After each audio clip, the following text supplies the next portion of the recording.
చూడొచ్చు ఆయనకు బాగా డోర్ పగలగొట్టే దాంట్లో పూర్తిగా గాయం కావడం జరిగింది. హాస్పిటల్లో చికిత్స అనంతరము ఈ స్పాట్కి రావడం జరిగింది. ఈ స్పాట్లో అంటే ఎమర్జెన్సీగా రాత్రి సమయంలో ఈ ఘటన చోటు చేసుకోవడం. ఎంతమంది బస్సులో ప్రయాణిస్తున్నారు? నాకు కరెక్ట్గా ఐడియా లేదండి. 42 నెంబర్స్ అని అంటున్నారు.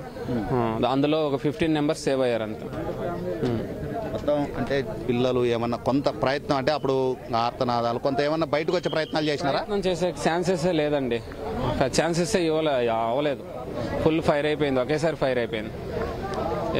అంత 1 మినిట్లోనే అంత అయిపోయింది. అందరు నిద్రలోనే ఉన్నారు, మ్యాక్సిమం అందరు నిద్రపోతున్నారు. సౌండ్ వచ్చినా కూడా నార్మల్ సౌండే అనుకున్నారు తప్ప ఇట్లా జరుగుతుందని ఎవరు అనుకోలేదు. ఎమర్జెన్సీ డోర్ ఒక్కటే ఉన్నదా లేకుంటే ఎమర్జెన్సీ? అక్కడ ఫ్రంట్ డోర్ ఓపెన్ కాలేదండి. ఈ పొగ వల్ల తెలియదు ఎందుకో అది ఓపెన్ కాలేదు. ఇంకా మేము అందరం బ్యాక్ సైడ్ వచ్చాం. అక్కడి నుంచి బ్యాక్ సైడ్ వచ్చాం. బ్యాక్ సైడ్ డోర్ ఓపెన్ కాకపోయాక ఈ డోర్ పగలగొట్టాను నేను.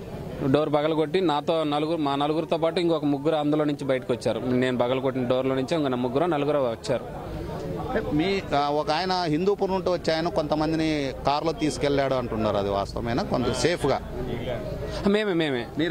మేము కార్లో హాస్పిటల్కి తీసుకెళ్ళాడు. ఇక్కడ నుంచి హాస్పిటల్కి తీసుకెళ్ళాడు.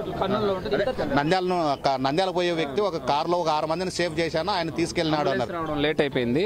ఆ బాబుకి పొగంతా వెళ్ళిపోయింది మా బాబుకి, అందువల్ల ఇబ్బంది పడుతున్నాడని మేము రిక్వెస్ట్ చేస్తే అతను వచ్చాడు. చిన్న పాప సేఫ్? సేఫ్. చిన్న గాయాలు ఏం కాదు, బాగున్నారు. ఇంకా మా ఫ్యామిలీ మెంబర్స్ 4 మిస్ అయ్యారండి, అదే ప్రాబ్లం. వీళ్ళంతా ఏ జిల్లాకు సంబంధించి? మేమంతా నెల్లూరు డిస్టిక్. హైదరాబాద్ టు బెంగళూరుకి వెళ్తున్నారు? హైదరాబాద్ నుంచి బెంగళూరు వెళ్తున్నాం. మేము ఉండేది బెంగళూరులోనే. మేము హైదరాబాద్కి లీవ్స్ ఉంటే వచ్చాము.